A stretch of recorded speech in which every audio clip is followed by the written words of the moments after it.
نعبد وإياك نستعين اهدنا الصراط المستقيم صراط الذين أنعمت عليهم غير المغضوب عليهم. أشهد أن لا إله إلا الله أستغفر الله. نسألك الجنة ونعوذ بك من النار. أشهد أن لا إله إلا الله أستغفر الله. نسألك الجنة ونعوذ بك من النار.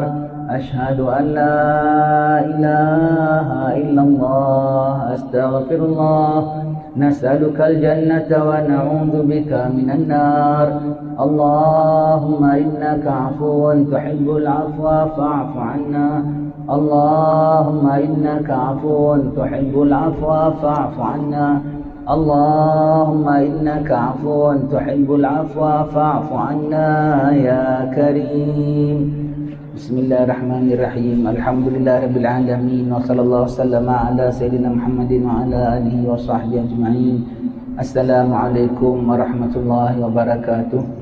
Alhamdulillah, segala puji syukur kehadirat Allah Subhanahu wa taala dapat kita hadir di rumah Allah taala sembahyang zuhur berjemaah.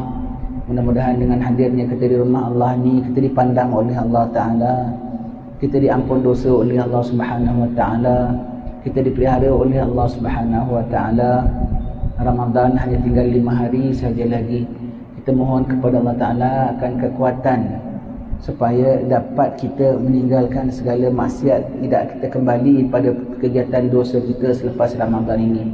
Kita minta bantu daripada Allah Subhanahu Wa Ta'ala. Kita minta dari Allah Subhanahu Wa Ta'ala supaya berikan kita hati yang hidup, mata yang celik, mata hati yang celik ya. Nabi SAW mengatakan barang siapa menghidupkan kedua-dua malam hari raya, nescaya dihidupkan Allah Ta'ala hatinya dikala hati-hati insan mati. Jadi hati-hati manusia mati. Wallahu alam, tak tahu dah sampai ke belum waktunya. Pokoknya kita hidupkan hati kita. Kita hidupkan hati kita. Mati, hati orang mati bila perkara salah, orang bilang betul. Perkara betul, orang bilang salah. Cara orang punya pandang semuanya terbalik. Benda-benda yang tak patut pada mereka itulah yang penting. Benda-benda yang tak boleh pada mereka, nothing wrong. Benda-benda yang mesti kena buat pada mereka itu bahaya. Allah, terbalik pandangan. Benda-benda yang larang orang suka, hatta dalam perkara agama sekalipun. Perkara-perkara tak agama tu memang dah tentulah perkara agama. Benda-benda yang larang sepatutnya dilarang dalam agama. Orang promosikan, orang kata ini okey. Benda yang menjadi nasihat, benda yang menjadi patut bagi agama, orang tak nak menerima pulanya. Allah, kita minta Allah Ta'ala janganlah sampai rosak konsep cara pemikiran kita.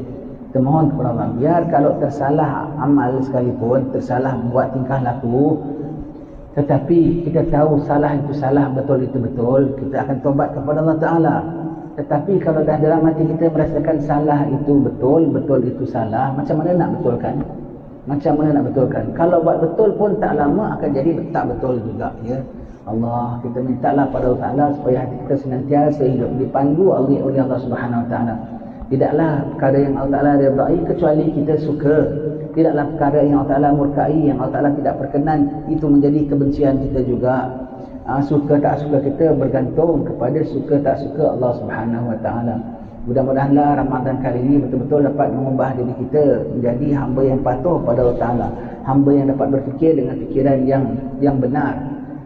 Bukan fikirannya hanya setakat dunia, bukan fikirannya hanya setakat hiburan, bukan fikirannya hanya setakat keseronokan, tapi fikirannya adalah untuk ketakwaan kepada Allah Ta'ala, mencari redha Allah Subhanahu Wa Ta'ala, bersiap sedia untuk bertemu dengan Allah Subhanahu Wa Ta'ala. Sambung baca kitab kita sampai muka surat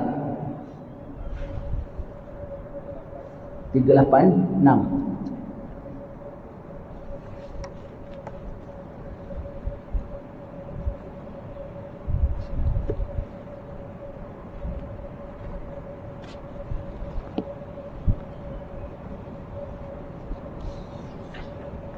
Perihal haram, syubhah dan baik ya.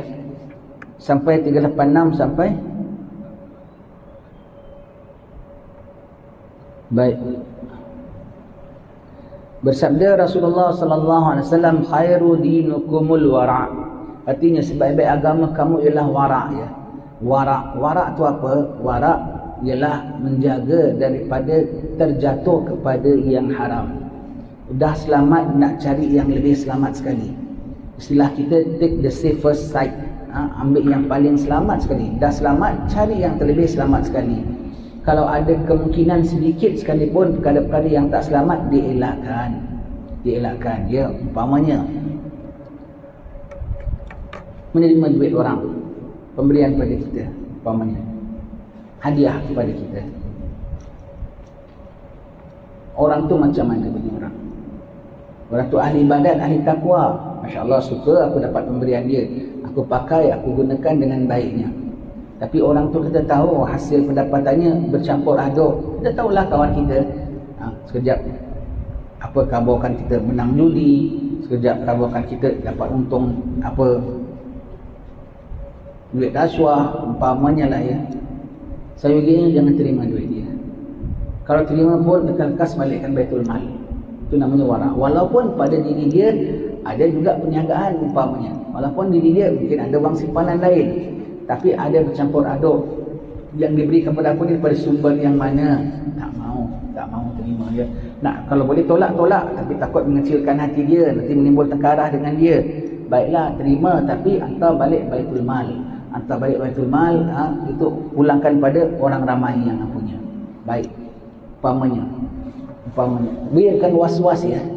Kalau dapat makanan bukan was-was kita mendowngradekan sesuatu.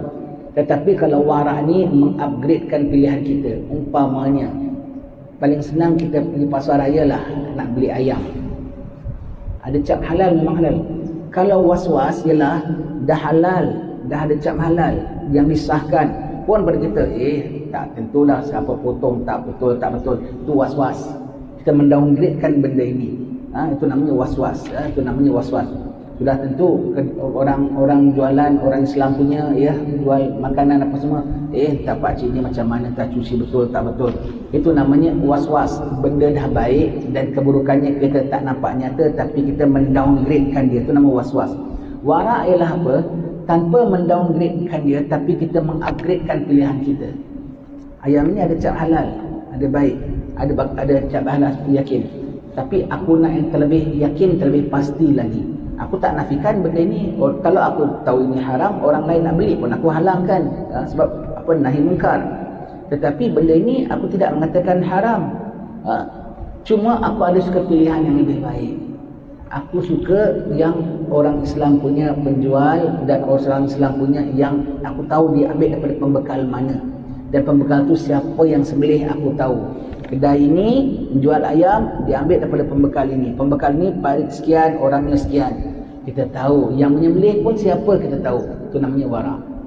Terlebih warak lagi, tidak dimakan kecuali yang disembelih sendiri. Online sembelih tak sah ke? Sah. Siapa bilang tak sah? Sah. Tapi aku suka yang aku sembelih sendiri. Yang lebih warak lagi, makan ayam pun jarang-jarang dimakan. Setahun sekali makan. Pasal apa? Cermat dan apa? Tidak bermewah-mewah dengan makanan. Sampai begitu ya. Sampai begitu. Ayam sendiri punya memang halal begitu ya. Sampai begitu sekali dia punya jaga. Begitu sekali dia punya jaga. Itu namanya warak ya. Itu warak dalam sudut pemakanan. Warak dalam serba-serbi ialah apa? Mengelak daripada kemungkinan maksiat. Baru kemungkinan maksiat tau. Mengelak daripada kemungkinan maksiat walaupun pada zahirnya dah tak ada kemungkinan langsung. Dan pada zahirnya dah tak ada kemungkinan langsung. Contoh ya, apa kita nak cakap ya, senang kita contohlah. Orang dah matanya buta lah, senang cakap matanya dah buta. Boleh pandang haram lagi tak? Tak boleh pandang haram kan? Tak ada kemungkinan buat maksiat mata lagi. Itu pun takut kalau jatuh pada maksiat mata. Selalu berdoa, ya Allah, peladakanlah anggota-Ku, peladakanlah pandangan mataku, peladakan pendengaranku. Pandangan mata kau memang dah buta, tak nampak apa. Itu pun ditakut kalau pandangan mata dia nampak pandangan yang buta tu takdir dicelikkan Allah Ta'ala, dia nampak benda-benda yang dosa. Allah. Dia dah miskin, tak ada apa benda pun. Berlindung, ya Allah, jauhkanlah aku daripada segala pendapatan yang haram, daripada harta yang haram, memang tak ada harta pun. Itu namanya dia mengelak daripada kemungkinan maksiat, kemungkinan dosa, walaupun dah tak ada kemungkinan lagi. Begitu. Kalau umpamanya lah orang perempuan datang rumah, ada kerani apa umpamanya lah nak cek kita punya peralatan apa. Kadang-kadang kan orang perempuan yang datang, tak ada orang lain perempuan kita kat rumah, kita seorang kat rumah, nak kasih dia masuk ke tak kasih dia masuk, itu bukan warak, itu memang wajib kita keluar. Wajib tak kasih dia masuk, ataupun wajib kasih suruh, ataupun dia nak masuk, dia bikin kerja, kita yang keluar. Itu bukan warak, itu namanya wajib. Waraknya orang ni, kalau ada orang perempuan masuk rumah dia, tak ada isteri dia tahan dia duduk keluar, itu bukan warak, itu namanya wajib. Kalau yang nama warak, umpamanya ada orang perempuan nak datang rumah kita, nak bikin peralatan apa umpamanya, dihantar oleh salah seorang syarikat ke apa, isteri kita ada rumah, isteri kita yang buka pintu, isteri kita yang layan dia, kita tahan masuk dalam bilik, kita tak nak tengok pun siapa yang datang. Itu namanya itu terlebih warak. Walaupun kemungkinan tak kita nak buat apa-apa dengan perempuan tu, kan isteri kita ada rumah, kan tak ada kemungkinan itu. Elak itu namanya warak ya, itu namanya warak ya, begitu. Warak elak daripada kemungkinan dosa, walaupun tak ada kemungkinan dosa ya. Dah umur 70, isteri dah 4 umpamanya ya, cucu dah apa, isteri dah 4, anak dah 40. Kalau isteri dah 4, anak dah 40, menantu dah 160. Anak 40, menantu 160. Setiap anak 4 isteri.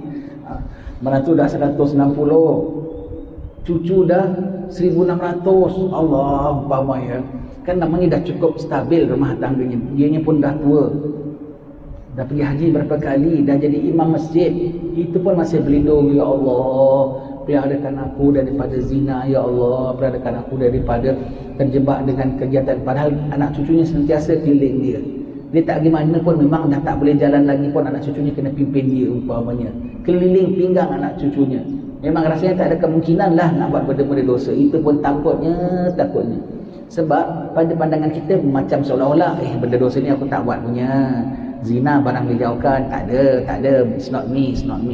Na'udzubillah, liwat lagi, aku geli, aku laki-laki yang tak ada buat benda gini-gini, na'udzubillah umpamanya ya. Sekarang kan macam-macam maksiat dia, saya nak sebut dia. Pada pandangan syaitan, kau lebih daripada penzina pun boleh, lebih daripada peliwat pun boleh, lebih daripada perompak pun boleh. Yang kita takutkan tu pada plan syaitan. Dan kita takutkan juga pada lemah iman kita. Dan kita takutkan pula apa yang pada Allah Ta'ala, kalau Allah Ta'ala nak terbalikkan bila-bila masa saja pun boleh terbalik. Itu namanya warak ya.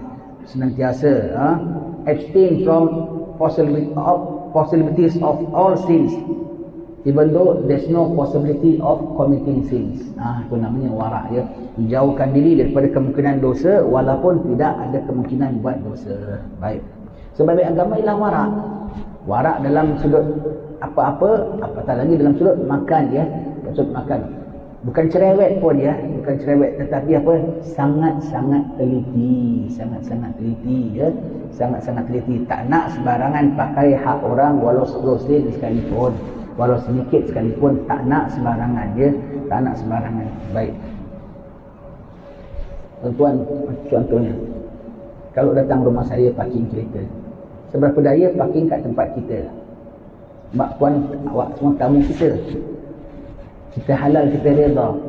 Seberapa daya elakkan parking di tempat orang, rumah jiran-jiran sebelah. Kenapa?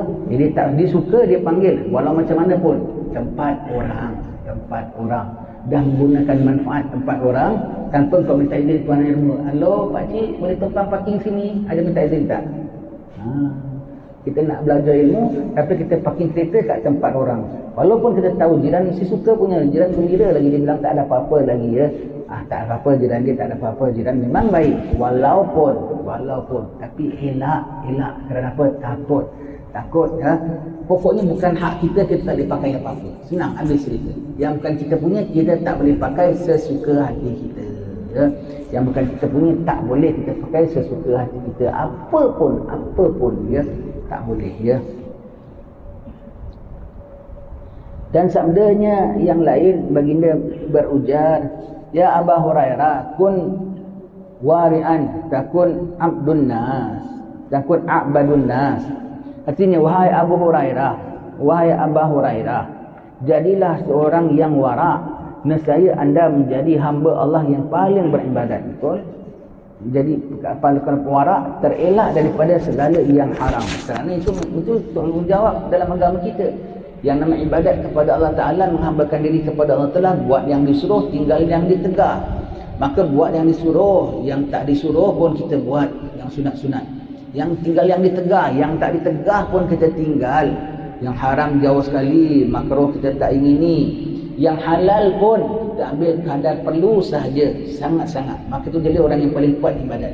Senantiasa pelihara daripada apa terlanggar batas-batas Allah Subhanahu Wa Taala. Sabda baginda sallallahu alaihi wasallam lagi, talabul halal wajibun ala kulli muslim. Mencari yang halal adalah wajib atas setiap muslim. Wajib ya. Wajib. Cari yang halal adalah wajib. Tak boleh tidak ya. Kita syukur ya. Kita syukur negara kita lah ya. Banyak makanan-makanan walaupun bukan pemilik orang Islam punya, tapi makanannya halal ya. Banyak makanan-makanan halal. Hatta negeri Singapura tu pun yang orang Islamnya minoriti, tapi makanan-makanan fast foodnya tu banyak yang halal ikut persyaratan orang Islam. Setengah negeri khususnya negeri-negeri yang baru merdeka daripada Soviet Union ya. Negeri-negeri sebelah sana, Chechnya, Bosnia sana ya. Setengah-setengah kawasan sana. Dia datang tempat kita, dia heran tau. Dia dapat kita heran. Kalau sampai Malaysia jangan cakaplah, Singapura tu pun dia heran. Dia bilang korang Islam cuma 14%, tapi kau boleh adakan Kentucky Fried Chicken halal.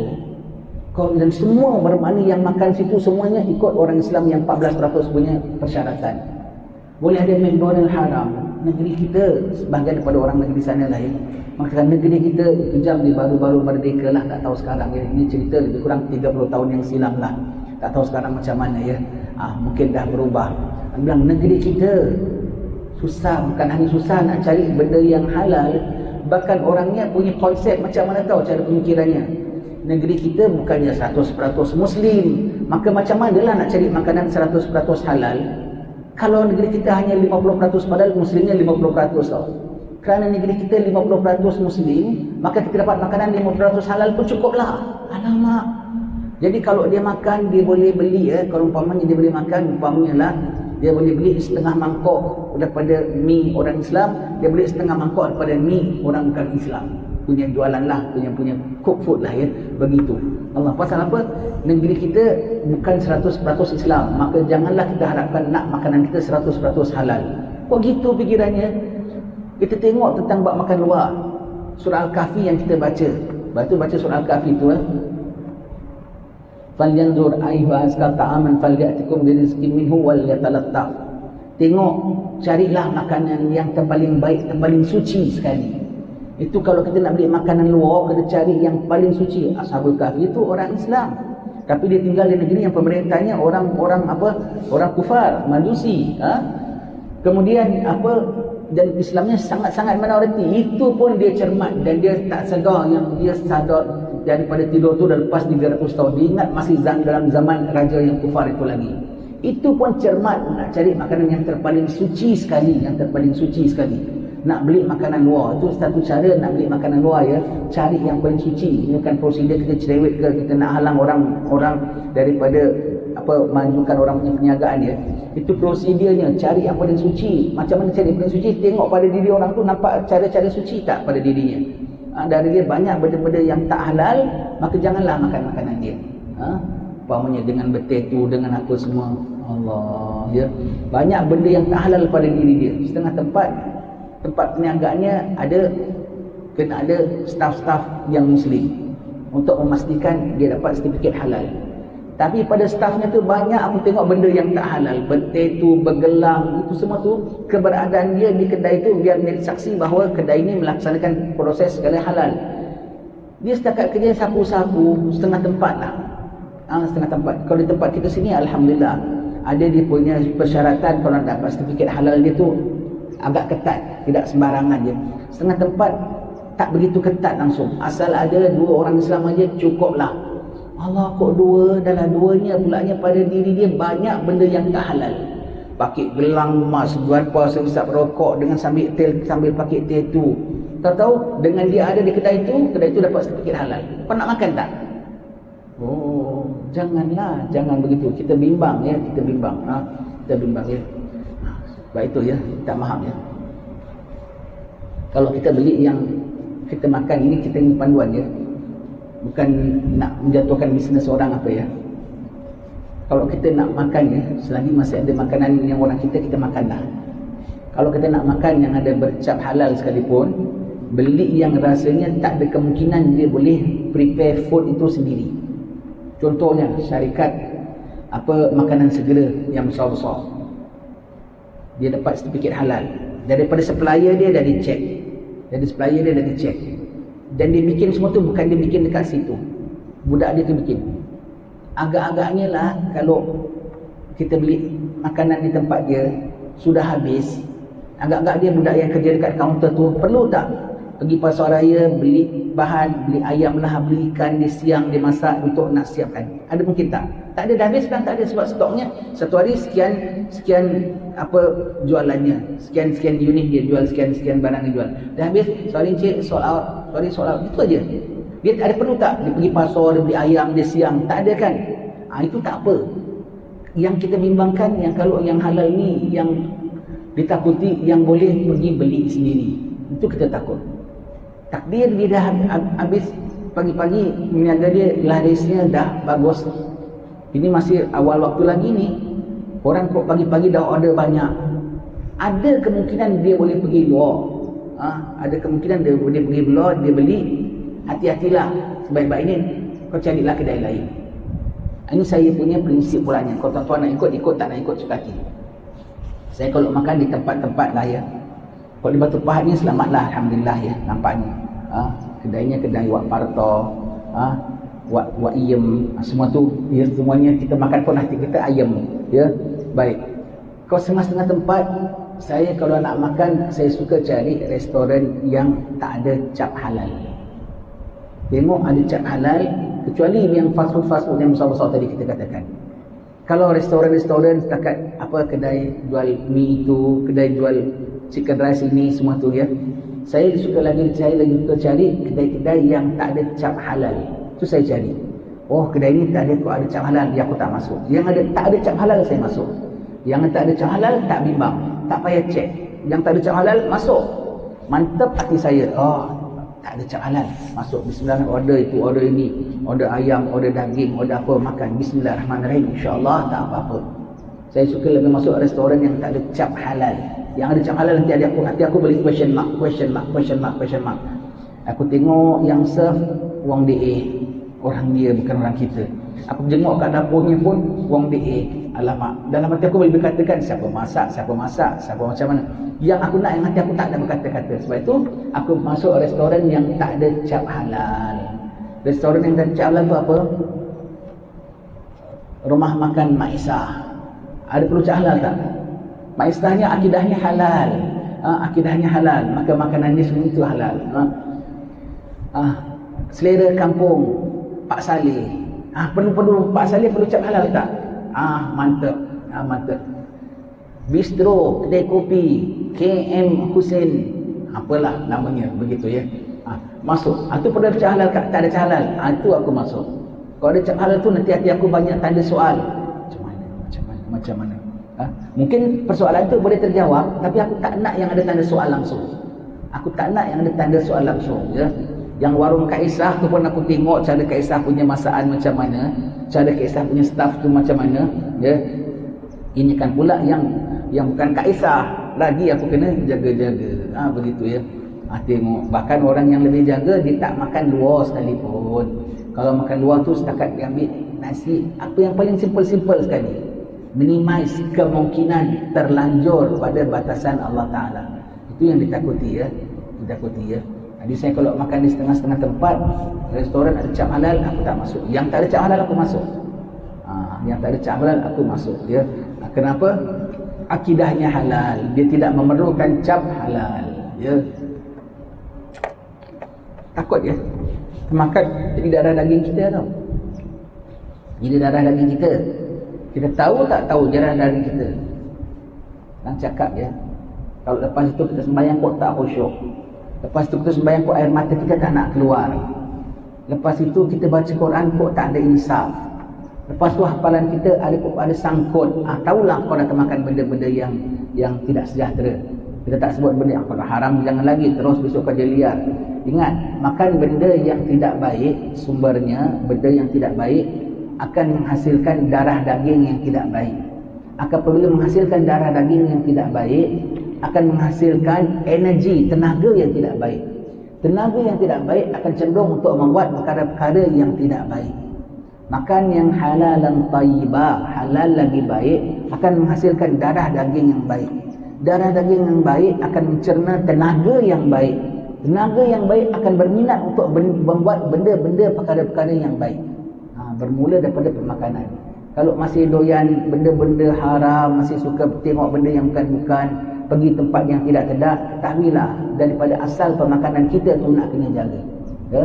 Asal hatinya sudah menjadi gelap, masuk berdarah daging dalam diri kita. Ya? Kita pandang yang haram saja boleh terjejas hati kita jadi selaput. Ini kan pula makan, masuk, kita consume, masuk badan kita, menjadi darah daging kita. Oh, sangat. Dan jangan kita rasa anggap enteng ya.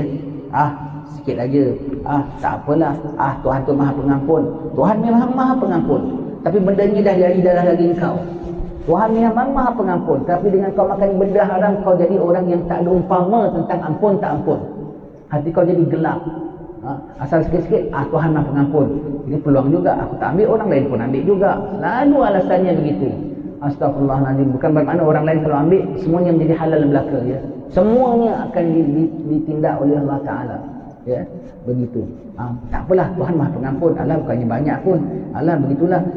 Memang patut aku dapat apa? Dia tegakkan benang basah. Dia tegakkan benang basah. Gunakanlah kau punya loya buruk depan Allah Ta'ala nanti. Boleh terjawab atau tidak? Perkara-perkara semua, perkara-perkara haram semua, ditegakkan benang basah, ditegakkan benang basah. Gunalah kau punya alasan tu, boleh terjawab depan Allah Ta'ala ke tidak nanti yaumil mahsyar. Boleh membuat kubur kau lapang ke tidak? Ya. Setengah orang sahabatnya jumpa dia telah meninggal dunia. Setelah berapa bulan dia meninggal dunia, kawan dia jumpa dia dalam tidur. Apa khabar kau? Dia bilang, aku ni dari sejak aku mati, padahal orang saleh tu, orang baik. Dari sejak aku mati sampai hari ni, soal kubur aku belum clear-clear. Apa pasal? Aku pernah jalan, aku nampak orang bawa raga, bawa bakul. Kemudian dalam raga itu ada lidi lah. Aku pun tak tahu lidi apa. Lidi daripada lidi apalah, lidi apa tu, ada benda macam lidi gitu, twigs. Aku patahkan sikit. Lidi tu lepas tu aku buat apa pun aku tak ingat. Aku buat sengkal gigi ke, aku campak aja ke, aku buat main-main aja ke. Aku petik sikit aja ujung saja daripada raga orang tu. Ya. Sampai sekarang aku punya soal kubur belum clear. Kenapa kau buat itu? Kenapa kau buat itu? Aku masih belum dapat kasih jawapannya lagi. Dan sekarang masih jadi sangkut aku dalam kubur aku. Hanya kerana apa? Dia jalan, dia nampak orang ada dekat pekan ke kat mana, ada raga, petik aja sikit. Tak, aku bikin lepas tu, aku bikin apa pun aku tak ingat. Apa lidi dalam raga tu pun aku tak ingat. Lepas aku bikin apa pun aku tak ingat. Aku campak aja gitu ke, aku bikin sengkal gigi ke pun aku tak ingat. Aku disoal sampai hari ini, soalannya mesti bertalu-talu dan aku belum dapat jawab. Dan soalan selagi aku tak belum jawab, selagi itu disoal. Kenapa kau ambil sedikit lidi daripada raga orang itu? Kenapa? Apa sebab? Sebabnya satu, ada halalnya ke tidak? Apa gunaannya untuk apa? Kemudian lepas itu untuk apa? Allah, aku masih sangkut. Amalannya banyak, sangkut kerana ada hak orang. Kerana ada hak orang walau sedikit sekalipun. Takut ya. Kita sewenang-wenang pakai hak orang ya. Macam-macam kita punya, kita buat orang. Orang punya macam kita punya. Suka-suka kita pakai. Orang Melayu bilang, kalau di padang sendiri berjengkit-jengkit, kalau di padang orang berlari-lari, padang kita sendiri berjengkit-jengkit, takut rosak padang kita. Pelan-pelan. Padang orang kita gasak, kita lanyak, kita lari. Itu ya, tak bagus.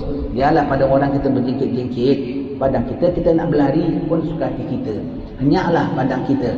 Padang orang jangan. Kalau barang dia, kau main cermat, takut calar, kan main lagi. Kalau orang punya, dia kata cala. Letak sompit pun dia tak kisah.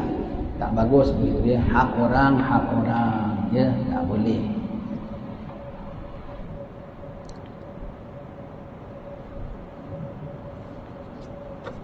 Sabda baginda sallallahu alaihi wasallam lagi, talabul halal faridatun ba'dal faridah. Ba'dal faridah. Artinya, mencari rezeki yang halal adalah fardu sesudah menunaikan fardu sembahyang. Dan setelah menunaikan kefarduan. Fardu apa? Fardu sembahyang apa semua. Kemudian cari yang halal. Cari yang halal. Tuan-tuan, Allah Ta'ala dah kasih kita rezeki yang halal. Alhamdulillah. Minta maaf, jangan marah ya. Saya tanya, kita tanya terus terang ya. Yang hamil ni ada tak kerjanya perompak? Ada? Tak ada ya? Ada tak kerjanya apa? Penari kelab malam lah. Ada tak ada? Nampaknya tak ada ya. Ada tak kerjanya jual dadah? Ada tak kerjanya bacoh hilang arak? Tak ada ya.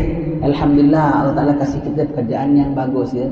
Meniaga lah, kawash lah, cikgu lah, jual kemian lah, apalah semua tu ya. Semua tu perniagaan yang bagus, alhamdulillah ya. Bekerja di universiti lah, macam-macam. Allah Ta'ala dah beri kita jadi imam lah semua. Maka pekerjaan itu dah bagus, kena jaga. Pekerjaan ini memang bagus, sumber gajinya pun bagus. Kitanya jangan tak bagus. Kerja jadi cikgu, bagus tak? Ya bagus, terhormat. Gajinya halal tak? Ya halal. Asal jangan cikgunya tak bagus. Ngajar muridnya curi tulang cikgunya. Semak kertas apa kerja tugasan kerja rumah murid-muridnya tak semak betul-betul. Karangan muridnya tak semak, hanya peringkat awal, peringkat akhir saja. Ada tahu cikgu yang ngelak gitu. Dulu masih sekolah saya suka test cikgu saya tahu. Aku benci kalau bikin karangan kalau cikgu ini punya periksa. Markahnya mesti tak betul. Dia macam orang cek meter apa api air tu, dia main agak-agak estimate bulan lepas punya berapa, bulan ni punya berapa ya. Tak kuasa nak bikin karangan. Kadang-kadang perenggan bagus pertama, perenggan penghabisan saya cantik-cantik ejaan pun. Perenggan ke tengah-tengah aku sengaja ejaan bintang tukang aku sengaja aku tengok. Tak ada periksa pun. Kalau aku punya salah tak periksa, mana aku bikin betul pun dia tak periksa. Tak amanah ini cikgu. Kita masih budak-budak geram, aku cikgu berdosa, ini cikgu berdosa ya. Begini macam cara dia punya periksa. Asyik nak menyelat aja. Asyik menyelat dalam classroom sikit-sikit. Cikgu ada urusannya, cikgu ada urusan. Sikit-sikit cikgu ada urusan. Apa tinggalkan muridnya semua begitu. Allah, semua begitu ya. Allah ya. Kadang-kadang apa kalau sekolah yang rendah-rendah tu dia jaga juga, yang ada sekolah yang tinggi-tinggi yang mangsa muridnya dikasih projek sendiri apa gitu, cikgunya si ada urusan aja. Kalau memang dia ada urusan yang ada keperluan tak apa, memang termasuk dalam tugasan dia, Allah Ta'ala mengetahui. Tapi kalau ada urusan peribadi, menjawab, wahai cikgu, kerja engkau dah lah bagus. Ini kita sebut tugas cikgu sebab apa? Tugas cikgu mulia, bagus, gajinya elok, tapi cikgunya jangan tak bagus. Asyik suruh cikgu baca, cikgu main bola, cikgu suka main bola, itu aja. Cikgunya asyik tak ada mengajarkan muridnya, asyik begitu saja ya. Allah ya. Kerjanya dah bagus, kecontohkan pasal apa? Kerjanya bagus, sumber rezekinya halal, tapi cikgunya kalau tak bagus boleh menjadi haram, boleh menjadi haram. Kerjanya pula tak ada curi tulang, kerjanya jujur, amanah. Tapi kerjanya datang tak pernah lambat, sampai dia terus bikin kerja. Tapi bancuh arak, hilang arak, boleh tak? Alamak, itu kau tak guna, kau tak curi tulang ke, kau tak curi apa pun tak guna. Pasal memang kerja kau semua tu 100%-nya haram. Saya amanah terhadap majikan, saya tak pernah curi tulang. Saya masuk pukul 8 terus saya bancuh arak. Sampai saya balik pukul 5. Tak tinggal, saya dah semua dan isi dalam botol semua, baru saya balik. Saya sapu, bersihkan lagi kilang arak ni. Itu tak berguna. Dari mula kau datang sampai kau balik semua itu haram belaka. Begitu. Itu kita bilang, ini kerja-kerja yang halal. Kerja jadi imam masjid, okey tak? Kerja jadi imam masjid, okey, bagus, alhamdulillah, mana? Tapi berdosa.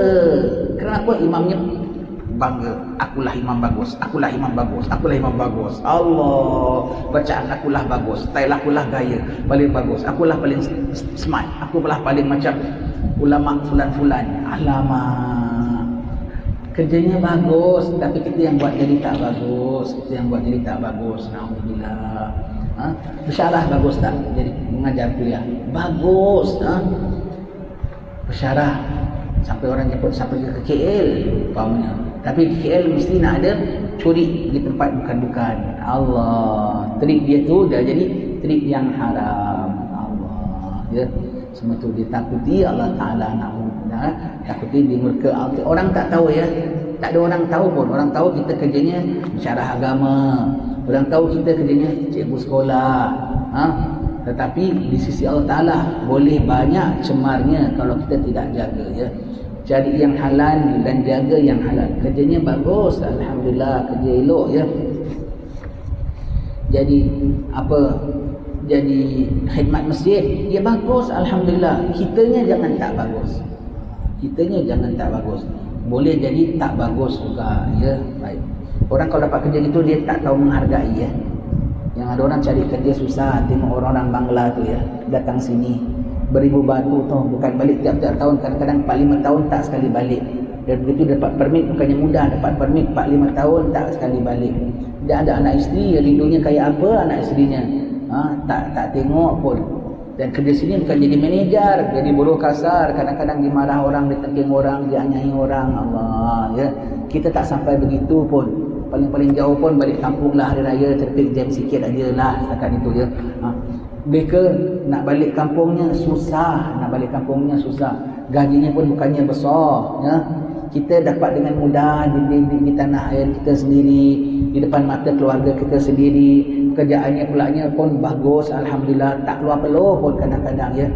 Tak menghargai, kita bikin bukan-bukan, tak amanah dalam melaksanakan kerja, berdosa ya, berdosa. Bawa balik gajinya tu haram ya, tak amanah. Kerjanya pula kerja terhormat ya, kerja-kerja terhormat. Kita menyalahgunakan jawatan kita ya. Allah Ta'ala tahu ya, Ta'ala tahu. Gunakan jawatan kita untuk ninda seorang. Pendapat ini, jawatan ini bagus lah ni. Siapa berani kacau aku, siapa yang aku tak berkenan, siap dia. Allah, siap dia ke siap kita. Ada Allah ya, ada Allah yang memerhatikan di kalangan hamba-hambanya semua itu ya. Sabda baginda sallallahu alaihi wasallam lagi,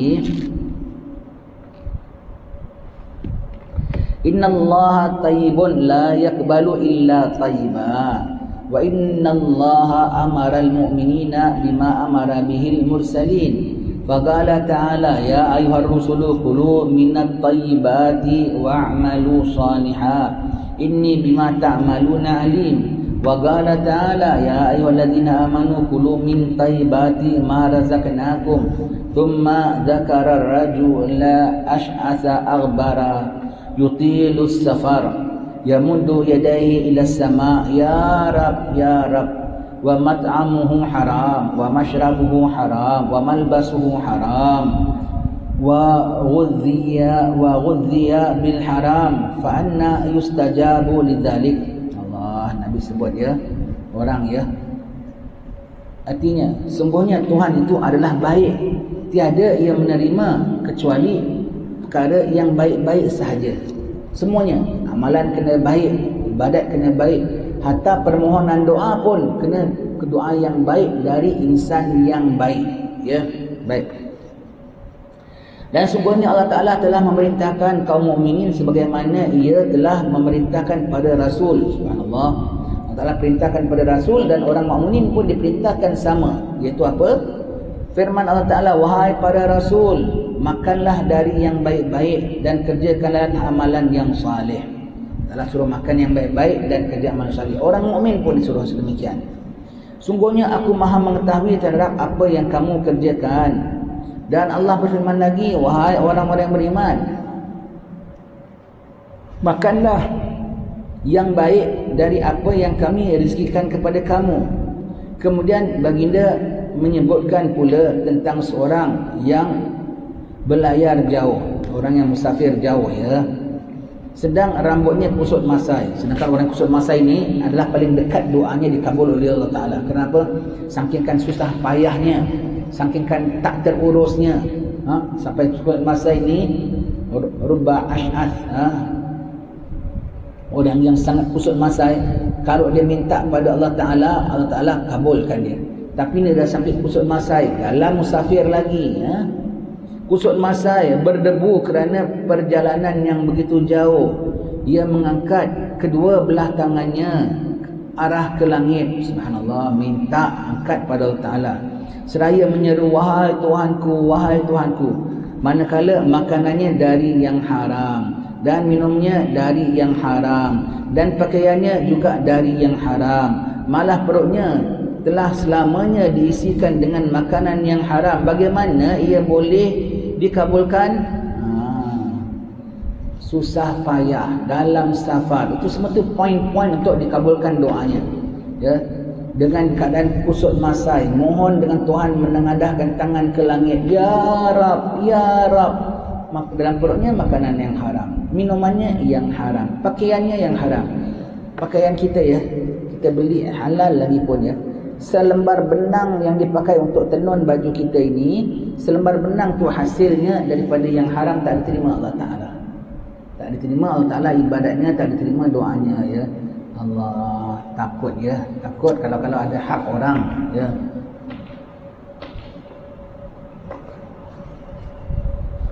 Macam mana nak dikabul oleh Allah Ta'ala, ya. Macam mana nak dikabul oleh Allah Ta'ala. Imam Ghazali sebut, ya, dalam nak menderma hati-hati. Takut kita disuruh bermurah hati, derma.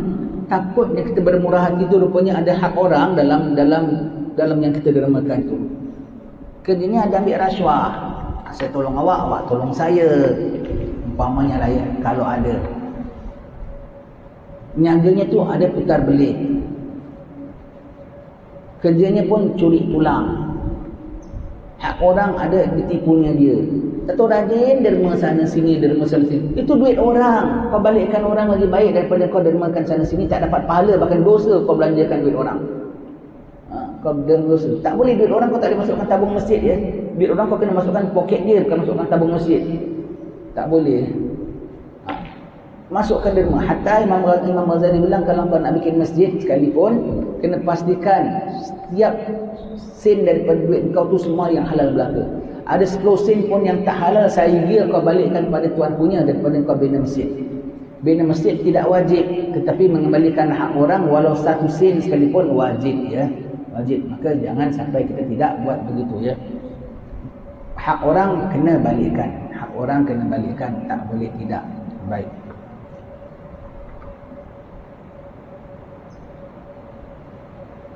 Rajin derma tapi daripada duit orang.